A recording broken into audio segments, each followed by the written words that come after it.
வணக்கம் அனைத்து தமிழ் உறவுகளுக்கும். நம்ம இன்றைக்கி என்ன சமைக்க போகிறோம்னு பார்த்தீங்கன்னா, பச்சை சுண்டைக்காய் குழம்பு, வத்த குழம்பு கூட சொல்லலாம். நம்ம ஒரு விஷயம் எப்போயுமே சமைக்கும்போது அதோட நன்மைகள் தெரிஞ்சுட்டு தான் நம்ம சமைக்கணும். ஏன்னா நம்ம உடம்புக்கு அது வந்து செட் ஆகாதா, என்ன விதமான ஆரோக்கியத்தை அது வந்து தருதுன்றதை வந்து நம்ம தெரிஞ்சுக்கிட்டு சாப்பிட்டா இன்னும் நம்ம உடம்புக்கு நல்லது. முதல்ல நம்ம இந்த பச்சை சுண்டைக்காயோட நன்மைகள் தெரிஞ்சுக்கலாம். குடல் புழுக்கள், குடல் சம்மந்தமாக வந்து உங்களுக்கு ஏதாவது நோய் இருக்குது அப்படின்னா இந்த பச்சை சுண்டைக்காய் வந்து ரொம்ப நல்லது உடம்புக்கு. நெக்ஸ்ட்டு வந்து பார்த்திங்கன்னா, சுகர் கண்ட்ரோல் பண்ணுறதுக்கு இது கண்டிப்பாக உதவும். அடுத்ததாக வந்து பார்த்திங்கன்னா, ரொம்ப உங்கள் உடம்பு வந்து டயர்டாக இருக்குது, அந்த மாதிரி நீங்கள் ரொம்ப ஃபீல் பண்ணுறீங்க அப்படின்னா, இதை வந்து வாரத்துக்கு ஒரு 2-3 தடவையாவது வந்து செஞ்சு சாப்பிடுங்க. அந்த டயர்ட்னஸ்லாம் போயிட்டு உடம்பு வந்து ஃப்ரீயாக இருக்கும். வாங்க பச்சை சுண்டைக்காய் குழம்பு எப்படி செய்யலான்னு பார்க்கலாம். இப்போ நம்ம தேவையான பொருள் என்னென்னு பார்த்துடலாம். 2 வெங்காயம் சின்ன சின்னதாக கட் பண்ணி வச்சுருக்கேன், 2 தக்காளி, கொஞ்சம் கருவேப்பிலை, கொத்தமல்லி, புளி வந்து கொஞ்சமாக, புளி ரொம்ப சேர்க்காதீங்க, கொஞ்சமாக சேர்த்துங்க. புளி வந்து உடம்புக்கு கெடுதல், அதனால் கொஞ்சமாக சேர்த்துங்க. நான் வந்து எதுக்கு சேர்க்குறேன்னா புளிப்பு தன்மைக்காக. நெக்ஸ்ட்டு சுண்டைக்காய் வந்து பார்த்திங்கன்னா இந்த மாதிரி உடச்சி எடுத்துங்க, கொஞ்சம் விதை இருக்கா மாதிரி, கொஞ்சம் இல்லாத மாதிரி. அப்போ தான் வந்து அந்த கசப்பு தன்மை கொஞ்சம் கம்மியாக இருக்கும்.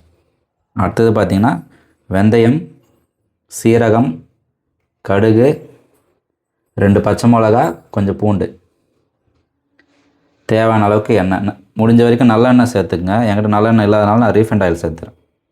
நம்ம கேஸ் ஆன் பண்ணி பாத்திரம் வச்சுக்கலாம். பாத்திரம் சூடானதும் எண்ணெய் ஊற்றிக்கலாம். இப்போ பாத்திரம் நல்லா சூடாயிடுச்சு, தேவையான அளவுக்கு எண்ணெய் சேர்த்துக்கலாம். நான் ரீஃபைண்ட் ஆயில் ஊற்றிக்கிறேன். உங்கள்கிட்ட நல்லெண்ணெய் இருந்ததுன்னா நல்லெண்ணெய் ஊற்றிங்க. ஒரு 3-4 கரண்டி தாராளமாகவே ஊற்றிங்க, அப்போ தான் டேஸ்ட் நல்லாயிருக்கும். எண்ணெய் சூடானதும் கொஞ்சம் கடுகு சேர்த்துக்கலாம்.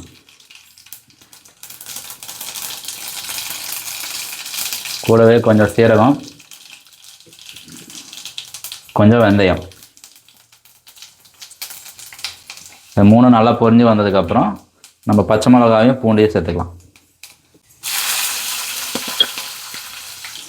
அடுத்ததான் நம்ம வெங்காயம் சேர்த்துக்கலாம்.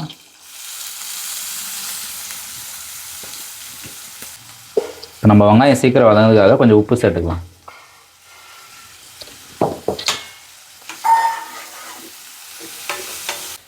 வெங்காயம் நல்லா பொன்னிறமாக வதங்கிடுச்சு. இந்த ஸ்டேஜில் வந்து நம்ம தக்காளி ஆட் பண்ணிக்கலாம்.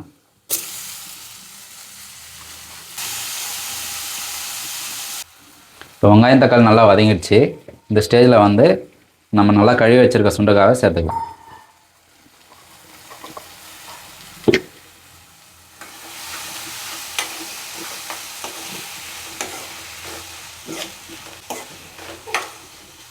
சுண்டைக்காயோட பச்சை வாசனை போகிற அளவுக்கு நல்லா வதக்கி எடுத்துங்க. இப்போ பச்சை வாசனை நல்லா போயிடுச்சு. அடுத்தது வந்து பார்த்திங்கன்னா கொஞ்சமாக மஞ்சள் தூள் சேர்த்துக்கலாம்.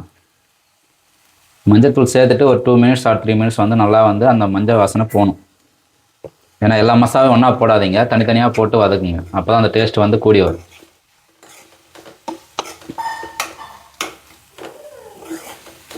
இப்போ மஞ்சத்தூள் வாசனை நல்லா போயிடுச்சு. அடுத்தது வந்து நம்ம மிளகாய் தூள் சேர்த்துக்கலாம். காரம் உங்களுக்கு ஏற்ற மாதிரி போட்டுங்க. இப்போ நாங்கள் 2 பேர் இருக்கனால அதுக்கு ஏற்ற மாதிரி நான் போடுறேன். ஆல்ரெடி பச்சை மிளகாய் 2 போட்டிருக்கோம், அதனால் கொஞ்சம் கம்மியாகவே போட்டுக்கலாம். கொஞ்சம் மிளகாய்த்தூள், 1 ஸ்பூன் தனியாத்தூள், மல்லித்தூள்னு சொல்லுவாங்க, உங்கள் ஏரியாவில் எந்த பேர் சொல்கிறாங்களோ அதை ஆட் பண்ணுங்கள். தனியாத்தூள் இல்லைனா மல்லித்தூள். எல்லா மசாலாவும் சேர்த்தாச்சு. இப்போ நல்லா வதக்கி எடுத்துக்கலாம்.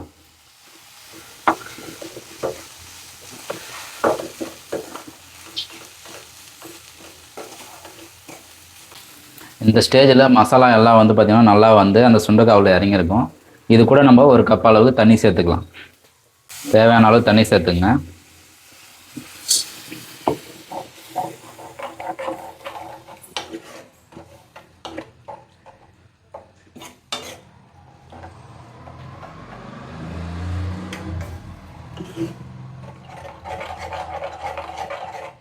இந்த மசாலாலாம் நல்லா மிக்ஸ் ஆகிற அளவுக்கு தண்ணியில் கலந்து விட்டுங்க.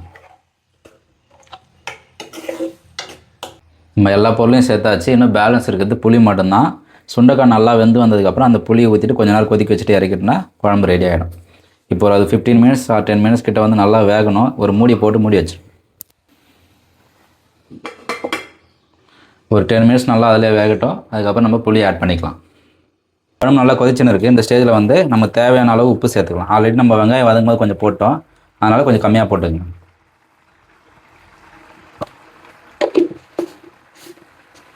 சுண்டைக்காய் வந்து நல்லா வெந்து வந்துடுச்சு. இந்த ஸ்டேஜில் வந்து நம்ம புளி கரைச்சி வச்சுருக்கிறத அதில் ஆட் பண்ணிக்கலாம். நம்ம வந்து புளி எதுக்காக ஊற்றுறோம்னா ஆல்ரெடி அதில் கசப்புத்தன்மை அதிகமாக இருக்கனால அது கம்மி பண்ணுறதுக்காகவும் புளிப்பு சுவை கொஞ்சம் கூட்டுறதுக்காக தான் நம்ம ஆட் பண்ணுறோம். கம்மியாக சேர்த்துங்க முடிஞ்ச வரைக்கும்.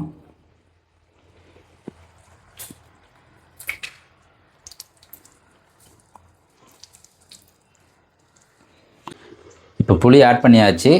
இன்னும் ஒரு 5 மினிட்ஸ் நல்லா கொதிச்சதுன்னா குழம்பு ரெடி ஆகிடும்.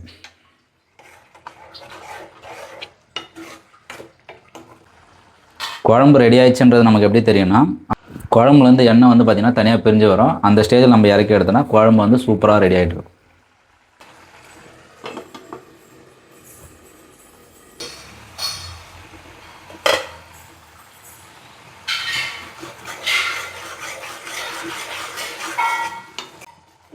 இப்போ குழம்பு வந்து பார்த்திங்கன்னா எண்ணெய் நல்லா பிரிஞ்சு வந்துருக்கும். சைடில் பார்த்தா தெரியும்.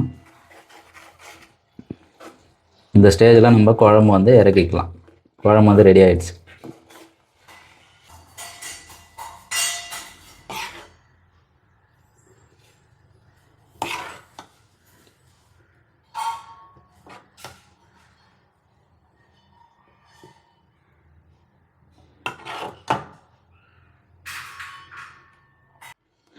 சுவையான சுண்டைக்காய் குழம்பு ரெடி.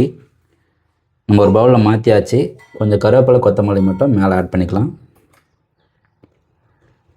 அவ்வளோதாங்க, சுவையான சுண்டைக்காய் குழம்பு ரெடி. நீங்களும் உங்கள் வீட்டில் ட்ரை பண்ணுங்கள். இந்த வீடியோ உங்களுக்கு பிடிச்சிருந்தது அப்படின்னா லைக் பண்ணுங்கள், உங்கள் ஃப்ரெண்ட்ஸ் அண்ட் ஃபேமிலிக்கு ஷேர் பண்ணுங்கள், மறக்காமல் கமெண்ட் பண்ணிடுங்க. வீடியோ பார்த்ததுக்கு நன்றி.